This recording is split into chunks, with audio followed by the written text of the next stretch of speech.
حضروا لي من فضلكم جيلي في زجاجة. سيد أم العمر. ما هذا؟ لا أعرف. سهل جدا سيد أم الأمر. الكولا هي ما أحتاج. انظروا كيف يمكنني. رائع أليس كذلك؟ والآن بدون يد. أنا أعشق الكولا. شهية جدا. أوي لا داعي لا داعي، أنقذوني. لا أشعر أنني بخير. الرائحة كريهة. آسفة، لم أتوقع ذلك. إذا حان الوقت للعمل. سأسكب السكيتلز. أعتقد أن الطفلة ستحبه. واو، لا يزال لدي شراب القيقب. سأضيفه أيضا. كلما كان أحلى كان أفضل. والآن أضع الغطاء وأهز الزجاجة هكذا.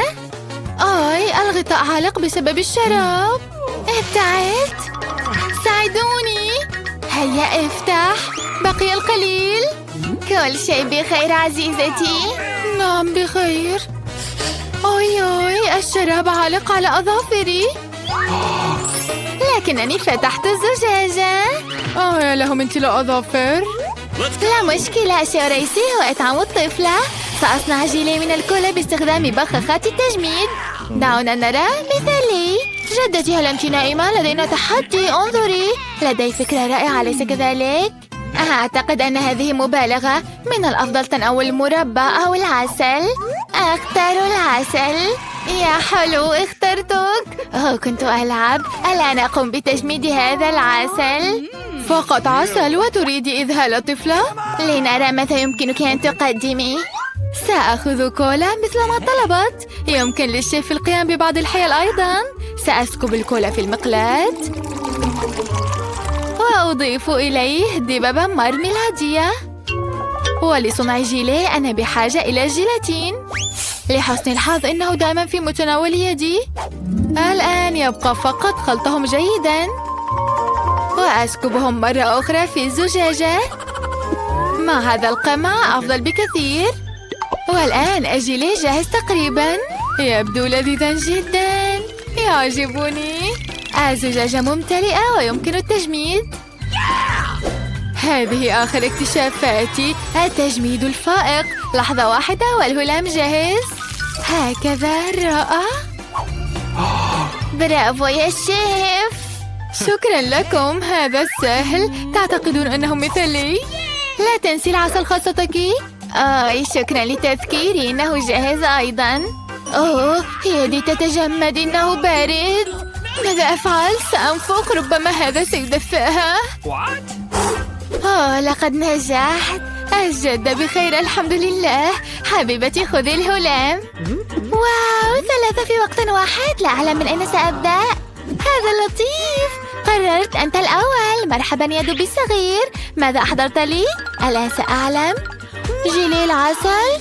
رائع. يجب أن يكون حلو ولذيذ. هذا مقبول جدا. نعم، هذا نجح. واو، الكولا المفضلة لدي. ماذا يوجد في الداخل؟ مثير للاهتمام. سأكون سعيدة بالتذوق. من الصعب جدا عصر الهلام، لكن يبدو شهي. هيا. إنه فخم. أنا أحبه. شهي جدا. شكرا لك يا شيف. ماذا بقي لدي؟ الجيلي من أختي. واو، أرى الحلوى. كم هذا جميل. خلاب. مذهل. إنه أفضل جيلي أكلته على الإطلاق. فازت الأخت. كيف ذلك؟ نعم شكرا عزيزتي. أحسنت حفيدتي. الطبق التالي هو فطائر الوافل. خيار رائع. ماذا؟ فهمت. لا أستطيع فعلهم. لصنع عجينة الوافل كل ما أحتاجه هو الدقيق والبيض والزبدة. الآن أضيف السكر والحليب. عظيم. أين خفاقتي؟ الآن سأريكم مهاراتي. سأخلط بسرعة. لن تسبقوني أبدا. حقا؟ انظري إلي. ممتاز جدتي. جدتي العجوز، من الأسهل استخدام الخلاط. لا أبدد طاقتي وأظهر إبداعاتي. لدي بالفعل فكرة رائعة، أعتقد أن الصغيرة ستحبها. سوف أحضر فطائر ملونة. سيكون لون هذا العجين أحمر، هذا أصفر، أخضر وأزرق. ليس عليك المحاولة، ليس لديك فرصة. سنرى. ما بكم؟ لماذا تتشاجروا؟ إذن سوف أضيف النوتيلا وسيكون النصر لي. جدتي والشيف لا يفهمان أي شيء عن الطعام. الجميع يحب الشوكولاتة. بينما هم يتجادلون سأجهز كعكة الوافل. كم هي حارة وعبقة جدا. سوف آكلها، لا أستطيع المقاومة. رائعة. أنا عبقرية، إنها الشهية فقط. لكن ماذا عن الصغيرة؟ ممنوع هكذا. لا بأس جدتي، سأصنع واحدة أخرى. احذري أن تأكليها مجددا. الجدة لديها كل شيء بخير. يا لها من رائحة. النصر لي بالتأكيد. لا بالطبع، الوافل الخاصة أجمل بكثير. ما رأيكم بهذا؟ لا يمكن هزيمة الجدة. أبدا أبدا. ما هذا؟ هذه الفطائر لذيذة بكل بساطة. آسفة صغيرتي، لا يمكنني التوقف. ماذا؟ في الواقع لدينا تحدي. حسنا، سأعد واحدة أخرى، لا تقلقوا. ها هو العجين. أين هو؟ اللعنة، لقد انتهى. كيف ذلك؟ ماذا سأفعل الآن؟ فكرة، لدي مجموعة من المعكرونة ملقاة في حقيبتي. سأصنع كعكة منهم. أحتاج فقط إلى سكب الماء المغلي والانتظار قليلا، وستكون المعكرونة جاهزة تماما. وستقوم مكوأة الوافل بالباقي. نجحت. أضعها هنا وأطهيها، وأنا سأكل البواقي. إنها لذيذة. كم يمكنها أن تأكل؟ كم هي شرهة، لكن كعكة الوافل المثالية جاهزة. إنها رائعة. الآن أقسمها إلى قسمين. سيكون هناك قوس قزح، وسأصنع الغيوم من الكريمة. مذهل. أزينهم بالرشات، وها هو الناصر. فعلا جميل جدا. أنا لدي أسراري الخاصة للنجاح أيضا. آيس كريم باسكن روبنز بالفراولة. ستحبها الصغيرة بالتأكيد، متأكدة. جميل ولذيذ، والأهم صحية. واو، جدتي تصنع شيء جميل. لابد لي من المحاولة جاهدا. ما رأيكم بكعكة الوافل خاصتي؟ سأرش عليها طبقة من الجبن هكذا. لا يوجد شيء اسمه الكثير من الجبن. دخل في أنفي، أريد أن أعطس. هل أنت بخير؟ لا تغطي كل شيء، احذري. هذا يحدث، لكن انظري، وجهي نظيف. سوف ألعق يدي الآن. هذا لذيذ. أين الاتيكيت؟ أتريدي؟ لا شكرا. حسنا، نحن جاهزون. وافل من المعكرونة، هذا غير عادي، مشوق، لم أتناوله من قبل. لنجرب. مقرمش، لكنه ليس لذيذ. لا نأكله. ماذا؟ اللعنة. واو، فطائر قوس قزح تبدو جميلة للغاية. أجرب طعمها. نيوم نيوم، إنها جيدة، أحببتها. هذا خلاب. واو، فطائر مع الآيس كريم، المزيج المثالي، ومع الفراولة أيضا. لعابي يسيل بالفعل. يبدو شهي. يا إلهي، هذا لذيذ بشكل لا يصدق. أنا أريد أكثر. جدتي، لقد فزت، تهانينا. حسنا، دعونا نرى ماذا تحت الأغطية. واو، العلكة المفضلة من هوبا بوبا. ولدي مصاصة. هناك شيء رهيب مخبأ بداخلها. انظري سوزي، إنه صرصور ضخم. مقرف. كلما أسرعت في تناوله كان ذلك أسهل. أنت على حق. ربما المصاصة ليست سيئة بعد كل شيء. واو، في الواقع أنها لذيذة جدا. كنت قلقة من أجل لا شيء. هيا سوزي، حان دورك لتذوق العلكة. بكل سهولة، لا مشكلة على الإطلاق في مضغ العلكة. عرفت على الفور أنها ستكون متعة خالصة.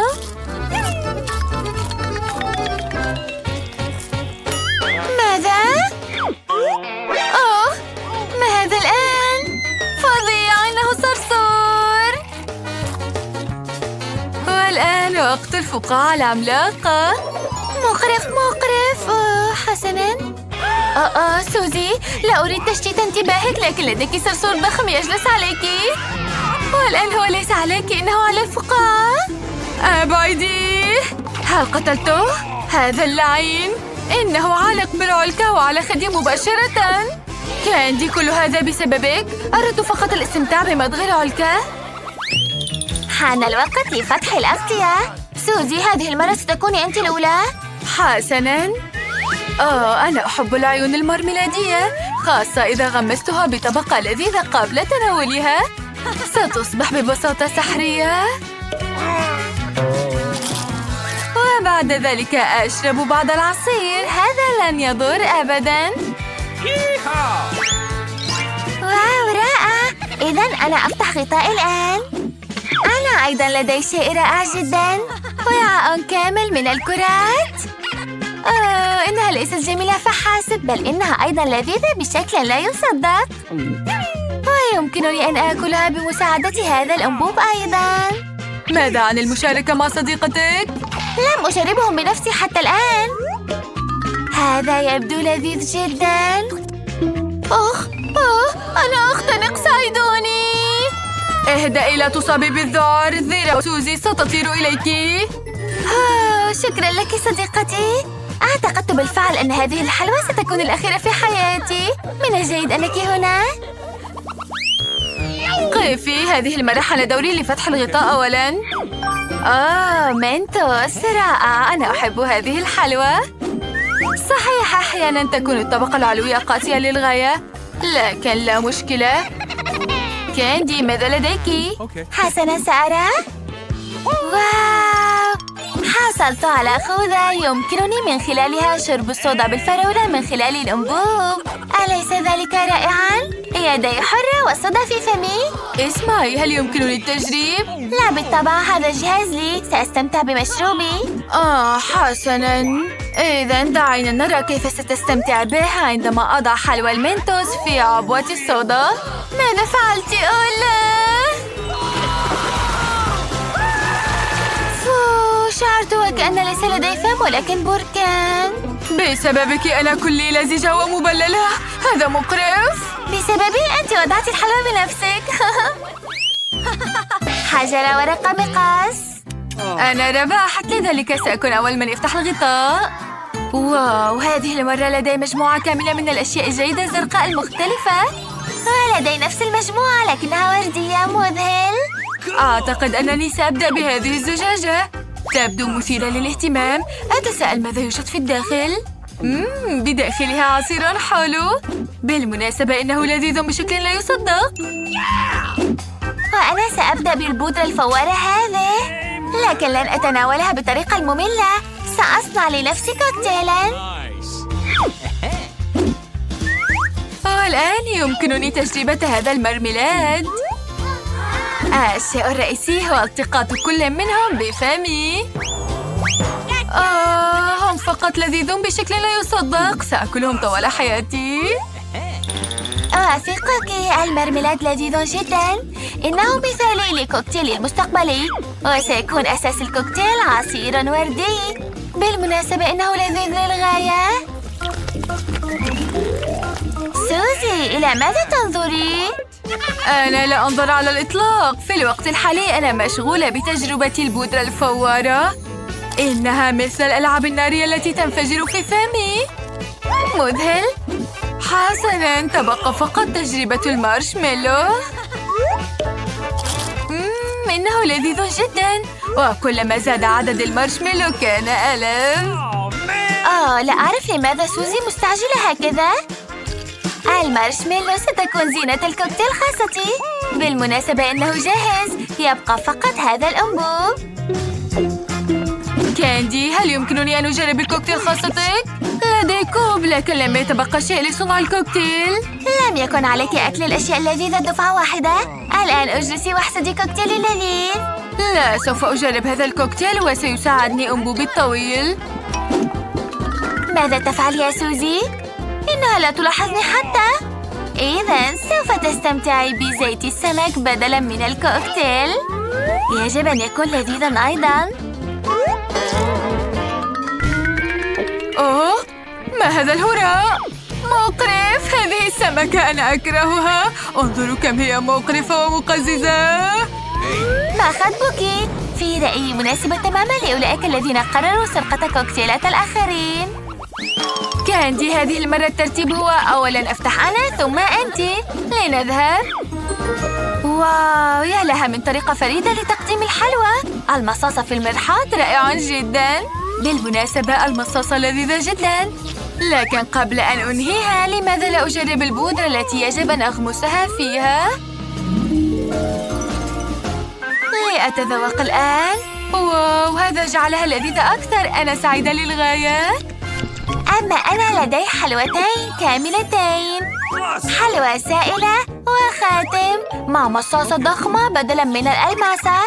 كما تعلمون أنا أكثر سعادة بالمصاصة، لأن المصاصة ألذ بكثير، لكنها ستصبح ألذ عندما أضيف الحلوى السائلة إليها. وأجرب الآن. كم هي لذيذة وحامضة. هاي، دعيني ألعق أيضاً. تلعقي؟ لا. لكن لماذا لا نجمع حلوياتنا معاً؟ سأسكب الحلوى السائلة على المصاصات هكذا، ثم سنغمسها في البودرة الفوارة اللذيذة. أعتقد أنها فقط فكرة رائعة.